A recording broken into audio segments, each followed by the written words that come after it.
Hello everyone, it's Kastleized. In the August look ahead, there was a genuine surprise.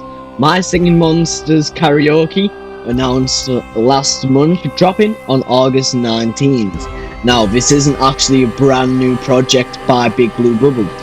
This thing has had a long, kind of hidden history. So today, I want to go through absolutely everything we know about it so far, where it came from, how it plays, every monster and song we've seen so far. Let's get into it.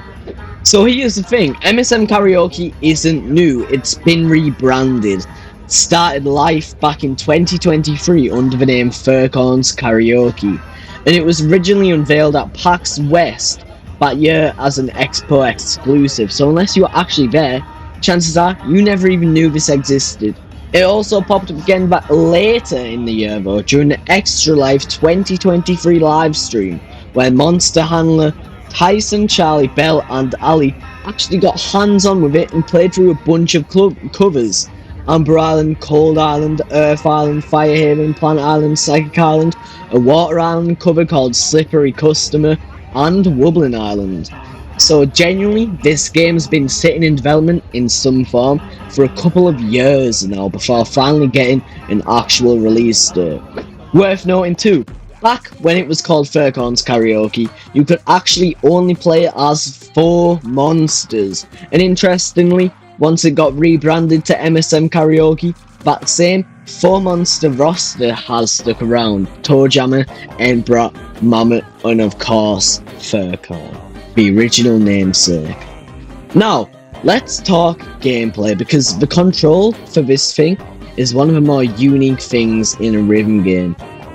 In the PAX edition at least, it's this like custom controller shaped kind of like a dynamite plunger. You know, the classic like cartoon TNT detonator, a box with a handle that you push down. That's literally how you control pitch. Pushing the handle up and down shifts the monster's singing pitch in real time. You can also disconnect these controllers individually, so if a monster isn't actually being played by anyone, it'll just stay silent instead of singing along. The monsters themselves do use their Composer Island voices, but with an added ability, Glissando's, so you get that smooth sliding pitch effect as you move the handle, rather than just jumping between 2 fixed notes. As for the actual songs, there's about 8 in rotation for this loop. Air Island, Amber, Cold Earth, a Feast Ember cover of Fire Haven called Fiery Feast Ember, Plant Island, Psychic Island, that Water Island cover mentioned earlier, Slippery Customer from Extravaganza, and Wobbling Island. It's worth knowing, I'm pretty sure you can import songs. I saw an Attack on Titan one, I think you can import songs, that's pretty cool. Throughout each song, note speed that you can try to match by adjusting your monster's pitch to harmonise with the track. I assume it'll be with the mouse, but it's not actually required apparently. If a note reaches a cursor and your controller is connected, your monster automatically sings in pitch anyway, with pitch determined by wherever the cursor sits vertically, and these notes tend to follow specific monsters throughout the full song, switching between them as needed, so it's not just one monster carrying the whole thing to start to finish. Now, let's actually go through the full roster so far, the confirmed one, because there's a lot more than the original 4. We've got Bblizzard, Embra, Furcorn, Mammoth, Pom Pom, Socks, Toejammer, and Fat Cube Tweedle.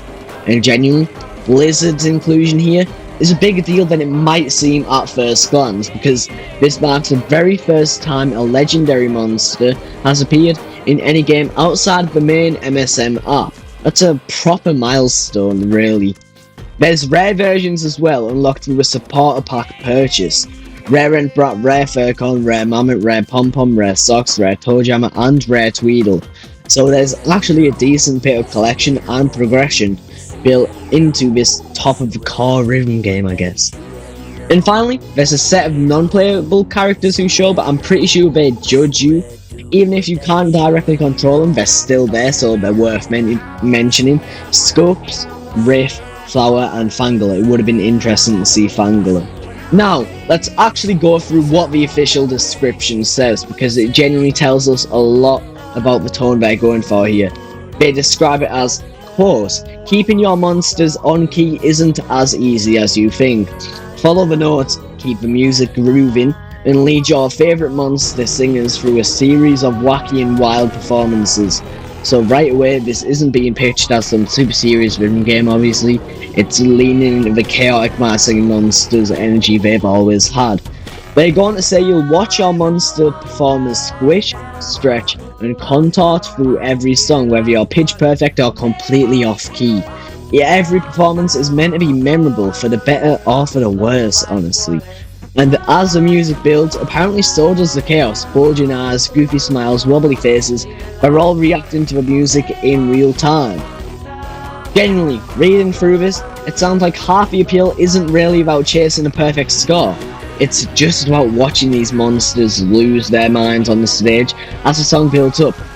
A very fitting direction to take for a My Singing Monsters game, fitting the whole identity perfectly. So, stepping back a bit, what does this actually mean for the franchise?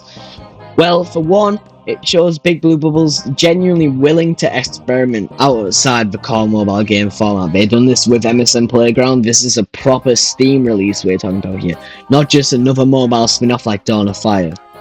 And with Blizzard already breaking that legendary outside the main game barrier, it does make you wonder, where are the future crossovers? New monsters, maybe other legendaries, could eventually show up in here too, whether as promotional tie-ins or just fun additions down the line. Imagine a Hairionette in MSM Karaoke. That would be Paironormal. It feels like it could genuinely grow into like its little own side ecosystem that will be well with the players. And if you're enjoying this breakdown, hitting that subscribe button helps a ton, especially with how much is dropping in August. So that is everything we currently know about My Singing Monsters Karaoke, from its Furcon Karaoke origins all the way through to its August 19th release. Such an interesting side project, and I'm curious to actually get hands with it once it drops. Let me know down in the comments if you're planning on picking this up on Steam. It's going to be free.